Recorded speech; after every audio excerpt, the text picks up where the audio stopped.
Case number 25CR43262, the State of Ohio versus Janet Ray Kenfield.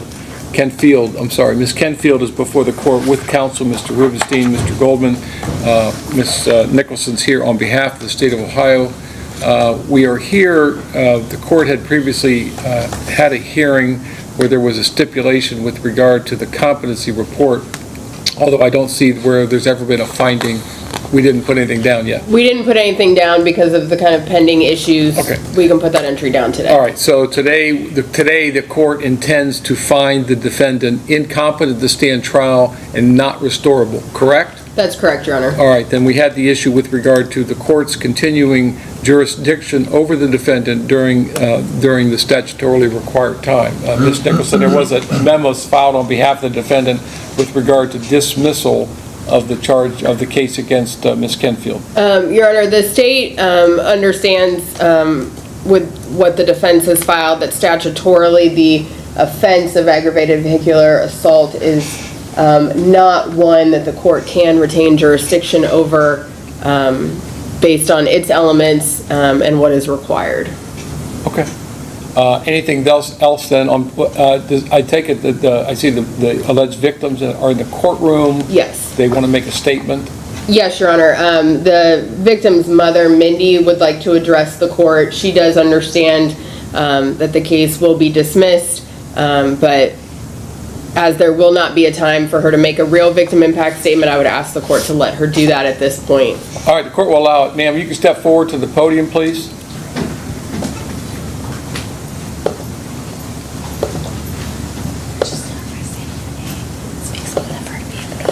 Hi, I'm Mindy Villani, Jake's mom. Am I allowed to read my statement now? Yes, ma'am. Okay. The night before Thanksgiving, my son, Jake Villani, was leaving work at Dorothy Lane Market, looking forward to spending the holiday with his family. Jake is a careful, responsible young man who always follows the rules. He waited for the crosswalk signal, doing everything right, completely unaware that his life was about to change because of a choice someone else made. When Janet Kenfield chose to drive after drinking, she struck Jake and left him lying helpless in the cold, dark street, unable to move or call for help. I was awakened by calls and messages telling me that my sweet boy, who ironically doesn't even drink alcohol, was in the emergency room. When I arrived, I learned he needed emergency surgery to repair a severely broken hip. The amount of pain he was in was overwhelming to witness. So many lives were affected by this incident, far beyond just Jake's. I had to take a significant amount of time off work to care for him, which meant my coworkers had to rearrange their schedules and take on additional responsibilities. Jake's brother and sister spent much of their free time helping him with basic tasks he could no longer do on his own. Our entire network of family and friends was shaken by what happened. Many of them were emotionally traumatized, worried constantly about Jake's recovery and our family's well-being. People went out of their way to visit, bring meals, and offer support, trying to ease the burden in any way they could. Their kindness meant a great deal, but it also underscored how deeply this incident disrupted all of our lives. This experience not only saddened me, but made me angry. I want justice for my son, who never deserved to be in this situation. Learning that the person responsible for Jake's injuries is not accepting responsibility and not able to be held fully accountable has been incredibly painful for our family. It's added a layer of frustration and disbelief on top of the trauma we were already navigating. Ultimately, we know that Mrs. Kenfield caused this to happen to my Jake. Regardless of the concessions being made on her behalf, I want her to know that Jake is a kind-hearted, hard-working, wise beyond his years 24-year-old young man that she impacted physically, mentally, and spiritually.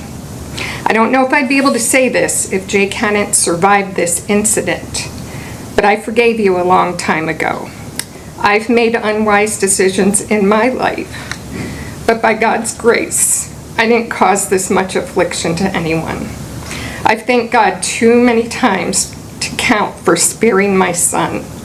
I thank God too many times to count for not sparing his son Jesus. As a very young boy, Jake made the decision to trust Jesus as his Savior. He never expected his life to be easy or perfect, but he never anticipated the pain either. The beauty of a relationship with Christ is no matter what life brings us, there's a higher purpose, and there can be peace in the purpose, no matter how painful. If Jake and our family went through this misery just to tell you and your family, Janet, that Jesus forgives you, he sees you, and he wants you to know him, we found our purpose. Ms. Nicholson, is there anything else?